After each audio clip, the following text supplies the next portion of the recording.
Seed2Need is a nonprofit project dedicated to reducing hunger in New Mexico by growing vegetables for local food pantries.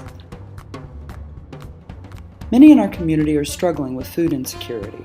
Access to fresh fruits and vegetables is sporadic and limited due to the short shelf life of produce. By growing locally, harvesting ripe, and distributing quickly, Seed2Need has been able to provide farmers market quality produce to those who need it the most. Numerous local food pantries schedule pickup dates, trucks for the large food pantries, dedicated volunteers using their personal vehicles for smaller pantries. These community partners allow us to get vegetables from field to plate quickly, often within hours of harvest. Our season starts in early March, planting the seeds, prepping the fields, plowing, tilling, transplanting the seedlings, fertilizing, setting up the irrigation, drilling the holes for tomatoes, hardening the plants for transplant. You get the idea. By the time planting day rolls around, there are thousands of plants, a lot of holes, a pack of people, a whirlwind of activity for a few hours, and voila! A garden capable of generating tons of produce. It's coordinated cultivating chaos. As such, there are a few things to keep in mind. Between ants, various other bugs that bite or sting, weeds that sting or chafe, and sun exposure, it's a good idea to wear a hat, long sleeves, sunscreen, and jeans. Bonus points for photo-worthy garden hats and garden gear. When wearing shorts, bring some knee protection. Please stay hydrated. We provide water. Should you injure yourself or witness an injury, please look for a volunteer wearing a bright yellow vest. We have a first aid kit on site, and there will probably be numerous health professionals participating. Gardening is a lifelong educational experience. We experiment with different techniques each year to maximize yield, to deter weeds, to combat various plant diseases and pests.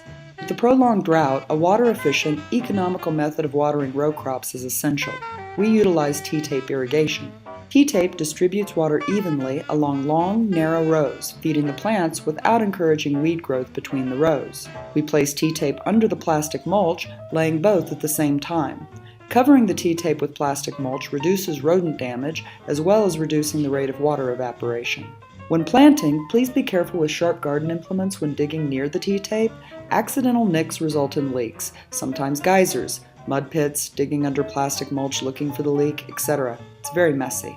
If you do nick the T-tape, let one of the volunteer leads know so they can flag the spot for repair prior to turning the water on. We plant multiple varieties of tomatoes and try to track productivity, disease resistance, and volume. The 6-packs are labeled by variety. Make sure the variety of tomato indicated on your plants matches what's written on the plastic mulch of each row. We wrap small slips of aluminum around the tomato plant to deter cutworms. A cutworm is a moth caterpillar that lives in the upper layers of the soil. They eat through the stems of young plants at ground level. They don't climb and they don't burrow. By wrapping the foil around the plant and planting with half of the foil submerged in the soil and half above ground, you prevent the cutworm from wrapping around the stem. Tomatoes should be planted deep. By clipping off the lower branches and planting them very deep, you encourage the plant to develop a more robust root system. If a hole isn't deep enough, dig out a bit more soil. If the foil needs to be moved up to plant the tomato deeper, adjust the foil as needed, making sure that when the tomato is planted, the foil is half submerged, half above ground. Tuck your tomatoes into bed by firmly compressing the ground around the plant so there are no air pockets, not too tight, but firm. Weeds can choke out the plants, robbing the roots of precious water and nutrients.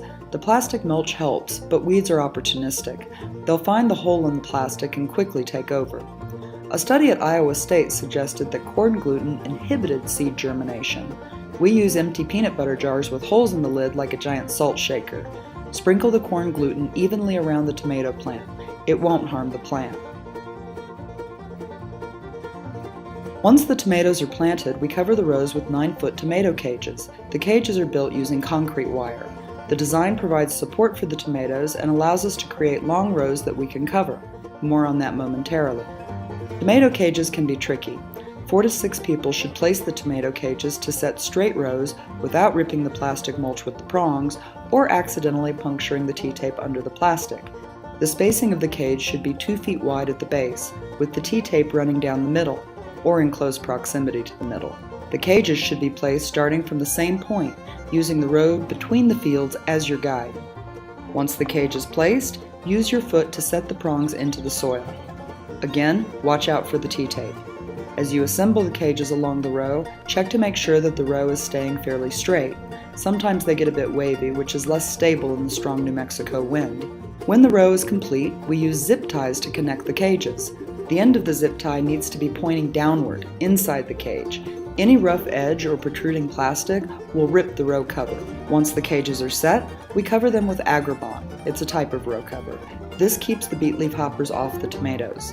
Beet leaf hoppers are abundant in New Mexico and infest the tomatoes with curly top virus, resulting in leaves that curl upward with veins often turning bluish or purple.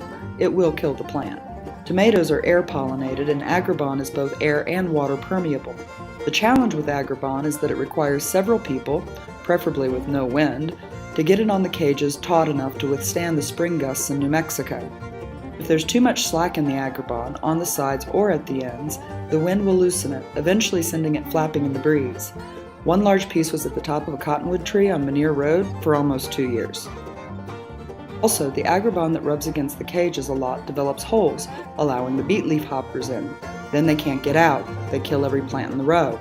If you do rip the agribon, find one of the Maine volunteers for duct tape to seal the hole.